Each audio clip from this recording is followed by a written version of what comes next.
حتی در جای دیگه خداوند میگه لقد من الله علی المؤمنین اذ بعث فیهم رسولا من انفسهم.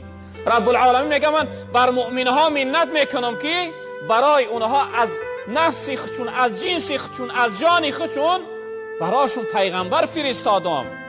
یتلو علیهم آیاته، برای اون پیغمبر برای اونها آیاتهای من تلاوت میکنه و یزکیهم، اونها را پاکیزه میکنه و یعلمهم الکتاب والحکمه. این انسانیت این پیغمبر بزرگوار تعلیم قرآن و تعلیم حدیث میدهه و اونها را پاکیزه میکنه. و این کانوا من قبل لفی ضلال مبین، پیش از آمدن این پیغمبر رب العالمین میگه این انسانیت در ضلالت و گمراهی آشکار بودن. یعنی بت پرست بودن، ستاره پرست بودن، آفتاب پرست و مهتاب پرست بودن، انسان پرست و حیوان پرست بودن. در اصل پیغمبر بزرگوار آمد عالمی بشریت خدا پرست کرد. پیش از جناب پیغمبر خداپرستی مردم خدا را میدانستند اما در برابر شریک می آوردند. خصوصا مردم فارس گفتم روزهای گذشته که چی بودن؟ آتش پرستش میکردند. آتش نعوذ بالله خدا میگفتند. مردم هندو یک گروه حالی هم است بت پرست، حیوان پرست بودند، به حالت رسیده بودند به آلت پرست شدند، موش پرست و پشک پرست شدند. این پیغمبر بزرگوار آمد که یعنی اینها را از جامعه دور کرد. شبی که پیغمبر بزرگوار ما تولد شد میگه در تمام عالمی شیطان ماتم گرفت. شیطان بچنان غمگین شد شب تولد جناب پیغمبر که میگه سرش رفت در زمین زد. و چی خاطر؟ به خاطر که شیطان پرستی تا اون روز در اوج بود. شیطان خیلی مردم از خدا دور کرده بود، یعنی خدا پرستی را از جامعه دور کرده بود. شیطان میگه سرش بچنان خم شد که رفت در زمین سرش رسید.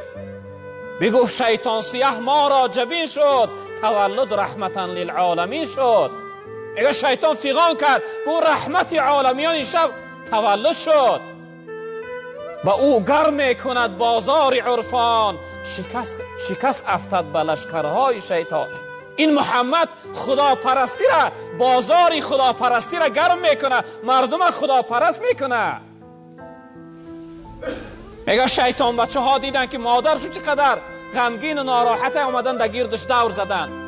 آچه جان، مادری جان غمگین نشه، امتاش ما وسواس میکنیم، فریب میدیم، در راه گناه و فسق و فساد میبریم، از رحمت خدا محروم میگردانیم، امتاش جهنمی و دوزخی میگردانیم. میگه پیغمبر، میگه این شیطان علیه لعنه به سوی فرزنداش چی گفت؟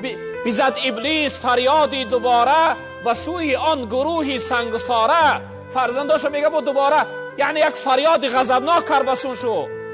گو بسازد امتش هرچند گناه بیش، فرستاد از او را حق رحمتی خیش.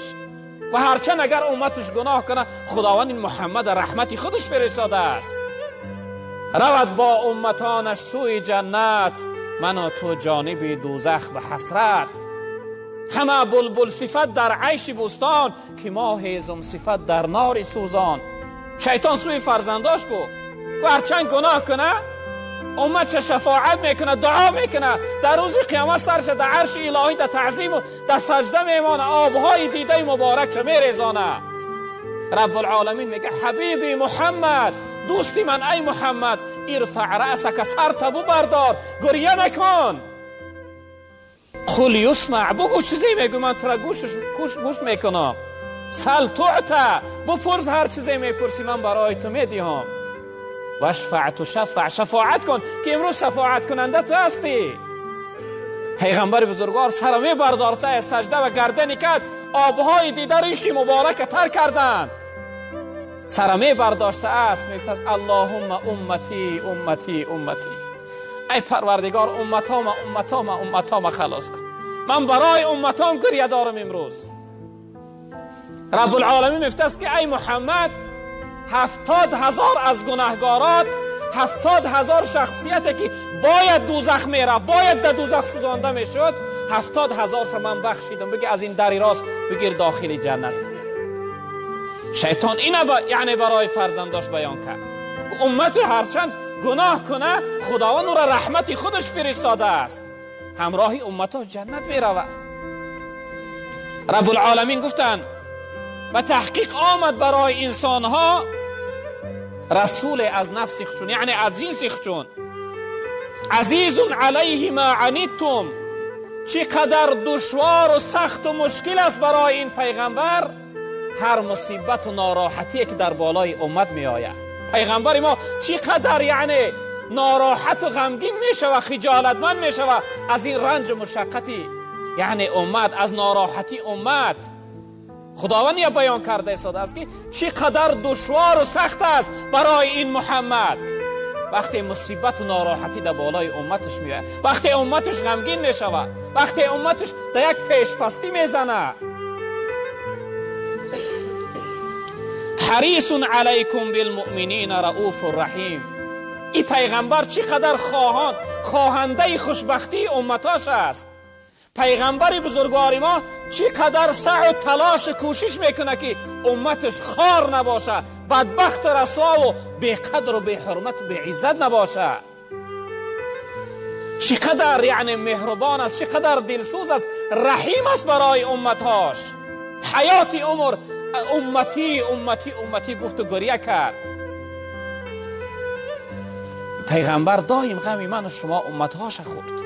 به این خاطر باید که من و شما برادران عزیز بزرگوار این پیغمبر بزرگوار من دوست بداریم.